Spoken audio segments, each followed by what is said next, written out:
والصلاة والسلام على سید الانبیاء والمرسلین اما بعد اعوذ باللہ من الشیطان الرجیم بسم اللہ الرحمن الرحیم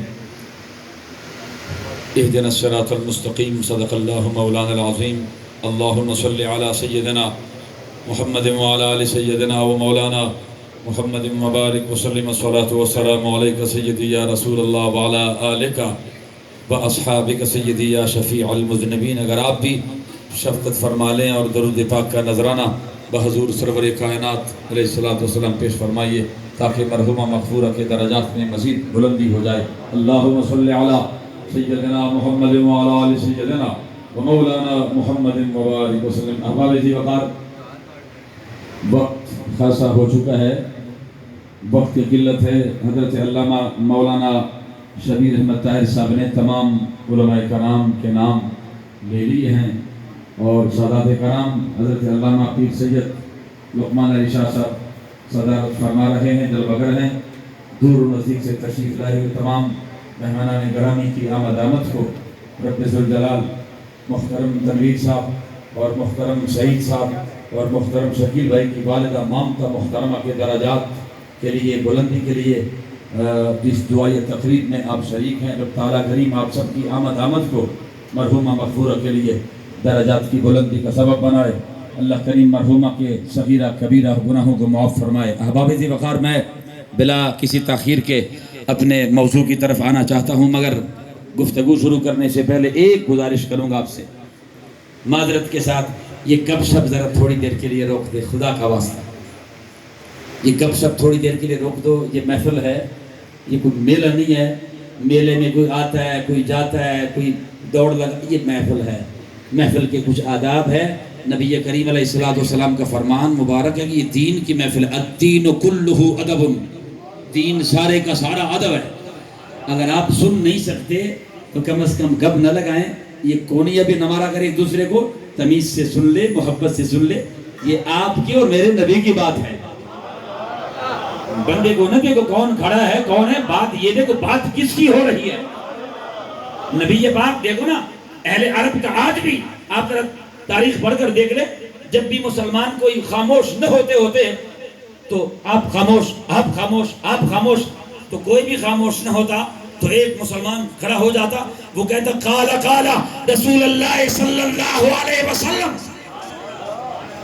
وہ اونچی آواز سے کہتا کہ لوگوں تم خاموش ہو یا نہ ہو، میں بتانا چاہتا ہوں مصطفیٰ نے یہ فرمایا۔ تو ان کی گردنیں ادب سے جھک جاتی کہ اب ہماری بات نہیں چلے گی، آپ سنائیں کیا کہنا چاہتے ہیں۔ لہذا میں گزارش کرنا چاہوں گا آپ کی خدمت میں، حضرت امام شارانی رحمت اللہ علیہ کی خدمت میں ایک شخص آیا، اس نے کہا حضرت ایک بیماری لگی ہے مجھے، وہ ایسی بڑی عجیب قسم کی بیماری ہے جو مجھے سونے نہیں دیتی، نہ رات کو سوتا ہوں نہ دن کو سوتا ہوں، عجیب بیماری ہے۔ یہ بیماری نہیں تھی جو ہمیں اور آپ کو ہے، جی آج کل بھی بہت سارے لوگوں کو بیماریاں لگی ہے، مجھے نیند نہیں آتی۔ تو نے کسی کے نیند کو برباد کیا ہے، اس لیے نیند نہیں آتی۔ آپ کو کسی ڈاکٹر کے پاس جانے کی ضرورت نہیں ہے، اپنے گریبان میں جا کر دیکھو، اگر تمہیں نیند نہیں آتی تو آپ نے کس کس کے نیند کو برباد کیا ہے، کس کس کے سکون کو برباد کیا ہے۔ لوگوں کو سے سکون چھننے والے، راحت چھننے والے، تمہیں سکون آ جائے نہیں ہو سکتا۔ اگر سکون کے ساتھ زندگی بسر کرنا چاہتے ہو تو پھر سکون لو نہیں، سکون دو۔ مسلمان مومن سکون لیتا نہیں ہے، دیتا ہے۔ آپ نے فرمایا بیماری ہے، پیٹ کی بیماری نہیں ہے، پیٹ میں درد ہے۔ معذرت کے ساتھ ہماری جو سوچ ہے کہ بلا شاہ صاحب بھی تشریف فرما ہے، ماشاءاللہ سادات کرام جلوگر ہیں، آپ نیچے بیٹھے ہیں، ہم اوپر ہیں، معاف کرنا، اللہ آپ کو جزائے خیر عطا فرمائے۔ حضرات ذی وقار سنیے، یہ نبی پاک کی خون ہے، ہم ادب ایسے نہیں کرتے، یہ نبی پاک کا خون ہے، محمد عربی کا خون ہے، اس کا احترام میرے اور آپ کے اوپر فرض ہے، واجب نہیں ہے۔ سنت نہیں ہے، فرض ہے۔ آپ نے فرمایا بیماری یہ لگی ہے، حضرت جی نبض نہیں پکڑنا، نبض ری بیماری نہیں، ایک نئی بیماری لگی ہے۔ فرمایا بتائیے؟ فرمایا بیماری مجھے یہ لگی ہے کہ مجھے مرنے کو دل نہیں کرتا۔ میری بات سمجھ آئی آپ کو؟ اگر سمجھ آئیے تو تھوڑا سا بتا دیں۔ آپ نے ماشاءاللہ اگر اور بھی آواز نیچے ہو سکتا ہے تو کر لو تاکہ مجھے ذرا اور تکلیف ہو جائے۔ کدھر چلا گیا وہ حضرت صاحب؟ ذرا سوکا کرو مجھے۔ حضرت جی وقار آپ نے فرمایا مجھے نیند نہیں، یہ بیماری نہیں بتائی، فرمایا مرنے کو دل نہیں کرتا، یہ بیماری لگی ہے۔ میں نے آج تک کسی کے جنازے سے عبرت نہیں لی، مجھے موت کا خوف نہیں آتا، قبر کا خوف نہیں آتا، اور مرنے کو دل نہیں کرتا، بالکل موت یاد نہیں رہا، یہ بیماری ہے۔ خدا کرے یہ بیماری ہر انسان کو لگ جائے کہ ان کی مرنے کو دل کرے۔ آپ نے فرمایا میرا علاج کرو۔ آپ نے فرمایا کہ میں آپ کی بیماری سمجھ گیا کہ آپ کو کون سی بیماری ہے، بیماریاں میں سمجھ گیا آپ کی کہ آپ کو کون سی بیماری ہے، اور میں آپ آئے بھی ٹھیک جگہ پر ہیں، میں آپ کا علاج کروں گا، علاج کرنا چاہتا ہوں۔ علاج یہ ہے کہ آپ میرے قریب آئیں، آپ کی خدمت گزارش یہ ہے کہ ایک آپ کو وظیفہ بتانا چاہتا ہوں۔ وظیفہ یہ ہے کہ پہلا ایک کام یہ کرے کہ آپ بنی الاسلام علی خمس، شہادت ان لا الہ الا اللہ وان محمد رسول اللہ واقام الصلاۃ وایتاء الزکاۃ والحج البیت وصوم رمضان کے بعد ایک ہی گزارش ہے کہ جب صبح و شام روٹی کھاتے ہو نا، روٹی یہ حلال کا لقمہ کھایا کرو۔ اس نے کہا میں تو علاج کرنے آیا تھا، تسی کیڑی آپ کون سی دوا دے رہے ہیں؟ فرمایا یہ پہلی دوا ہے، حلال لقمہ کھایا کر۔ نماز پڑھنے کو دل نہیں کرتا، تیری کیا ضرورت ہے نماز پڑھنے کی دل نہیں کرتا؟ تیرا سر اتنا منحوس ہے کہ خدا کے حضور قبول نہیں ہے۔ کون سا گناہ تو نے کیا ہے کہ تو نماز نہیں پڑھتا؟ وہ گناہ آڑے ہے، وہ نماز تمہیں پڑھنا تو چاہتے ہو مگر وہ کون سی گناہ کی ہے تو نے میں نے کہ نماز پڑھنے کو دل نہیں کرتا ہے؟ تیری کیا ضرورت ہے؟ اس کے حکم کے بغیر تو پتہ بھی نہیں ہل سکتا۔ معذرت کے ساتھ آپ نے عرض کیا حضور یہ پہلی بات لقمہ حلال کہو، دوسری بات جب حلال لقمہ کہو گے نا تو پھر اس کا پہلا اثر کیا ہوگا؟ عبادت کرنے کو دل کرے گا۔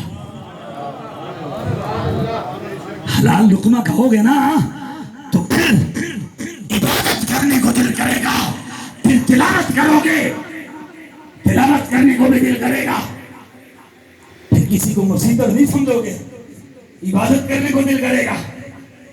آپ نے فرمایا چلو میں یہ کام شروع کرتا ہوں۔ 40 دن آپ نے یہ کام کر لیا، نماز پڑھی، روزہ رکھا، جو کچھ ممکن ہو سکا کرتے رہے 40 دن کے بعد امام شارانی کی خدمت میں وہ شخص آیا، اس نے کہا حضرت میں آیا ہوں، گزارش یہ ہے کہ پہلے والی بیماری تو ختم ہو گئی، ایک نئی شروع ہو گئی۔